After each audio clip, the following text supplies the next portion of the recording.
So hi, one of the Good Nights podcast with Ellie from Nakid Ailen. We're going to ask them some questions today about their new EP. I am going to start.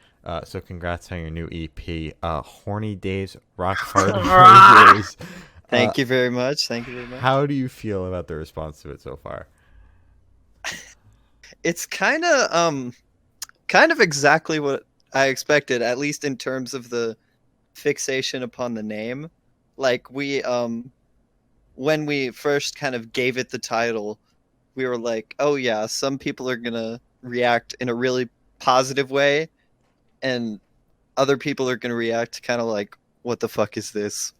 I should listen to it." And I think for the most part it's kind of played out like that. Like we've gotten a lot of kind of positive feedback from our friends and our fans, so to speak. So I'm very glad about that. And I just like the songs on it, so I'm happy to have it out and be able to listen to it. It was definitely a trip while listening to it, that's for Yes. sure. And I want to ask very early on about those piss samples. What the fuck? Yeah, Why? that's actually I forget where that came from, but we were so the song Nasty Toilet. It's a 7-second song when we play it live, but you can't have 7-second songs on like streaming services and stuff. So we were like, what sound effects can we put to make this song at least 30 seconds so we can stick it on streaming platforms and stuff. And we were like, well, it's a song about piss, basically, so let's just stick some piss in front of it. And then from there, it kind of evolved into, let's get people to send us samples of them pissing, and then we'll credit them on the album. And then we got, like, both of the dudes in Tooth Cemetery, and then Joe, and then I forget one other person who I will remember as soon as I turn the microphone off. But we got 4 people to submit their piss streams, so I'd call that a success. That is definitely a fat dub. When you guys were like, we'll do Nasty Toilet for the comp for the Good Noise Fest, I was like, it's literally like 7 seconds long. I What the know, fuck? yeah. I completely forgot about that. I was sorry if I interrupted. I was on Bandcamp the other day and I just searched Nakid Ailen and I found the Good Noise podcast compilation. And I was like, shit, I forgot we did that. And I went back and listened to Nasty Toilet. Wow. So much has happened. I don't have a good memory to begin with. So it's like, oh yeah, we did this whole ass compilation and I put like 10 hours of effort into making that video. Do you remember that video we sent you? That was so crap. Yeah, I like to think of that as kind of the early indicator of what was going to come later. Just kind of a small dose of chaos. That was relatively. definitely an interesting one to play at 6 o'clock at night. Is that what it played? Yeah, I didn't get a chance to watch it live, but some of my bandmates did, and they were like, "Oh, Elijah, that was good," and I was like, Yeah. "Thank you." Wonderful. I don't know how I'm supposed to transition, but what was your writing process like for this record? Ooh, that's a tough question. Basically, it was kind of 50-50. Like some of it was we'd write all in conjunction, like Barf. We all kind of workshopped that together. Like it kind of evolved out of a jam, I think. I think Summer Course Horse, me and Charlie wrote that one. Charlie, our vocalist. That was like the first song we ever wrote, actually. That was a really weird writing process because he was in New York and I'm in Atlanta, and we were just like, he sent me lyrics and I wrote a song around it. And then Nasty Toilet just kind of sprang into existence out of nowhere. It jumped out of my toilet, so to speak. Huh. Yeah. What other song? Oh yeah, God Bless the Queef. That evolved from that's for the record, that's my personal favorite song on the EP, but that evolved out of a demo I made, I think, and then we all kind of workshopped it. All right. Very interesting. It's all. It's like it starts out somewhat normal, and then after we all work on it and we all get our say in what the song's going to sound like, then it just devolves into chaos. And it gets titled God Bless the Queef or Barf or, any other song on the track list. So So I want to know where your headspace is at while creating this. It's masterpiece. Yeah. kind of our what seems to be the kind of the de facto state of all of our brains is just, no thoughts, brain empty. So we're just kind of sitting around, like, what we do most of the time is we just kind of sit around, and what we did for the EP was sit around and ask each other, what do you think should go here? And almost every time the answer is something poop related, because, our mean age is probably like 13 or something like that, 14. I'm still trying to figure out who let any of us past 7th grade, but I guess we have to deal with that change. So Oh shit. Yeah. All right. Wonderful. So your headspace was no thoughts, head empty. No thoughts, head empty, and occasionally, haha, poop funny. That would kind of trickle in, and that made Honestly, we're a very professional and very serious band. We are the serious band in DIY. Of course. I mean, honestly, that's where my headspace is at too. Like when I hop on Twitter.com, I'm like, can I make a piss related joke today or not? Can I make a piss related joke? Yes. Yes. I think Always. Actually, speaking of piss, I mean, listen to me. Speaking of piss, we just passed 1,000 tweets on Twitter, and our 1,000th tweet was like, Ari made it. I think it was like, haha, poo pee, funny or something like that. And like, go Ari, staying true to the brand image. The brand, yeah. Yeah. Say like, Wow. happy 1,000th tweet. Here's Exactly. Here's demos from the sessions. Now, That's a good idea. I might fuck around and do that. I don't know. demos Because from the sessions. we've got a lot of other songs that we were thinking about recording for the EP and we just didn't. So maybe those will see the light of day at some point. All right. Soon. All right. Who knows?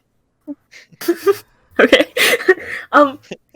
So is there any meaning behind that wonderful name and also the cover art? Is there any meaning behind that beautiful cover art? I've gotten quite a few questions about the cover art, but I'll start with the meaning of the name.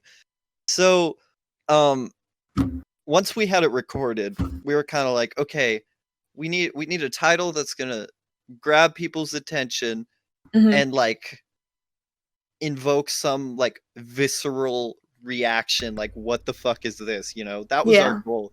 And we were me, Ari, and Jay were kind of all talking on the chat, and then Charlie just comes out of nowhere and just says "Horny Dave's Rock Hard Ragers," and then just like ghosts the chat for the rest of the night.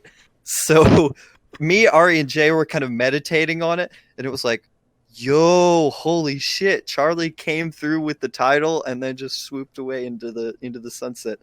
So that was all him pretty much. And then there was no real deeper meaning behind that except haha boner penis. That was basically where our thoughts were at.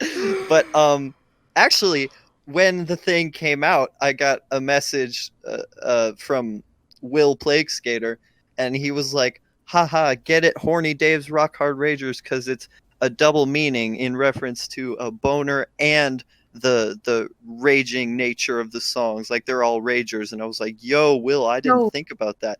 So it's a double meaning that we didn't have enough brain cells to even come up with that double meaning. But it happened. It has two meanings. So there we go. We made ourselves look smart. Yeah, not enough brain cells between the four of you to come up with that meaning. Will Plague Skater had to come up with that. Will Plague Skater had to do it, yeah, pretty much. Will Skater. Skater. What band or artist influences do you think you can hear on this record, if any, because it was something else? Yeah. Well, we can all kind of agree on like bands that some exist, some don't really. Like we really like the sound, the soundtrack to Scott Pilgrim versus the World. That Beck did. He recorded all the Sex Bomb songs. We kind of dig that whole sound, the whole kind of like overblown garage rock sound. I'm like, ooh, since I like kind of I produced the whole thing. I tried to kind of emulate that, and that came across as like me slapping like 6 or 7 layers of distortion and fuzz on my guitar, and then on the drum there's fuzz on the drums for some reason. I just tried it out, and it's not very noticeable, but it's there. It's there. Awful. So it's there. Yeah. And it didn't come out But awful. yeah, so I'd call that a win, and something I can kind of add to my producing arsenal, so to speak. But other than that, it was like we like a lot of, obviously, DIY. We listen to a lot of like DIY emo and stuff, but none of us are good enough musicians to really like let that come through in our music. So we just kind of settled for the lowest common denominator, which is like crappy hardcore punk. So it kind of worked out, and yeah. All right. Solid. All right. So this question should go like super, super fast. I want you to describe this EP in 3 words. Ooh. Off the top of your head. Okay. As fast as you can go. Sex, piss, animals. Wow. Where'd the animals come from? I'm very concerned about that last one. Now that I've said it out loud, I'm like, oh god, what have I done? But, Yeah. I was thinking about the track list, and Summer Course Horse came to mind. Yeah. And that song, I don't know if you want me to go in. It's not like NSFW or anything, but if you want me to go into the background of that song, it's fairly interesting. It was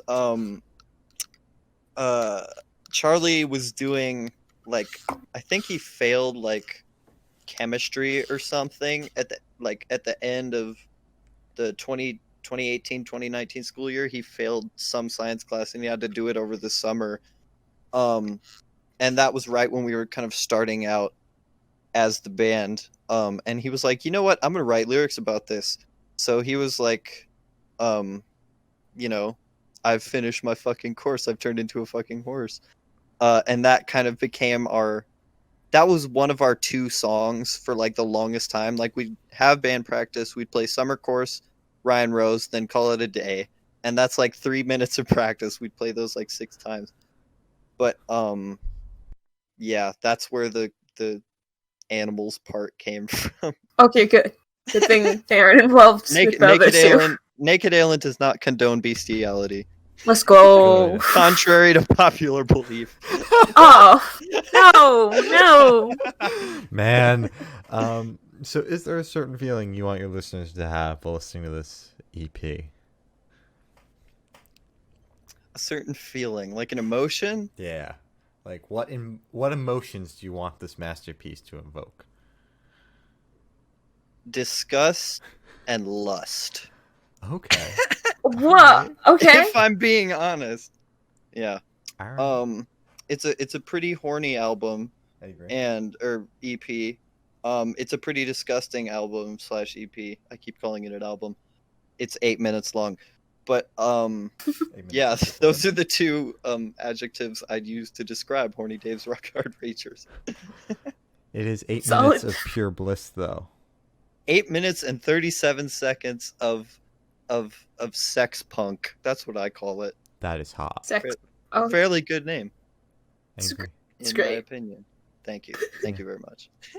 Okay. So we like to end these interviews off with this last question. Are there any new projects coming up on the future? we know you just dropped this EP, so is there anything on its way? There's one thing that we have like mildly planned. Mhm. That's kind of it's basically a bunch of songs that I recorded one day. I'm trying not to spoil anything here, but it was basically a bunch of songs that I recorded in a day that kind of reflected an experience I had at McDonald's. Like, I work at McDonald's, and it was a frustrating experience, and I got home really annoyed. So I wrote like 4 songs about how annoyed I was about the shift that I had just worked through. And those songs that I made are actually pretty good. And I had Ari come over and track some cowbell. So I guess that's all the spoilers I can give for that. But we're trucking along on that, and then we've got like 4 or 5 kind of band songs that we didn't record for Horny Dave, so maybe something will come with those. I don't know. We haven't planned too much out. We've been kind of chilling out lately because we're all kind of busy. Yeah. Even in pandemic time, which is kind of weird, but it happens. I Mhm. felt that on a Felt personal that, yeah. level. Yeah. Well, cowbell on new Naked Alien stuff. Then that's very interesting. You heard it here first. Ooh. As Glory said, that is all the questions we have today. Is there anything you'd like to plug? Anything I would like to plug? I feel like it's kind of obligatory to plug Flea Collar at this point. I kind of feel weird about that because like I'm a fourth of the staff, but I'm plugging my label and I'm plugging all the bands on my label. Like they're all my friends, you know. Mhm. So and if I had to plug all my friends, that would take forever. So I'll just thank everyone who's on Flea Collar and leave it at that. Can we plug Jack Morris too? Not him. Not Jack Morris. No Jack Morris? No, no Okay. Jack Morris. Abolish Jack Morris. No more Jack Oh my Morris. God. Jack I love Morris is Jack. canceled. Jack Morris is canceled. Yeah, you heard it here first, even though we all been new. Yeah. Well, thank you for sitting down with us. This has been Ellie from Naked Alien, and we're the Good Noise Podcast.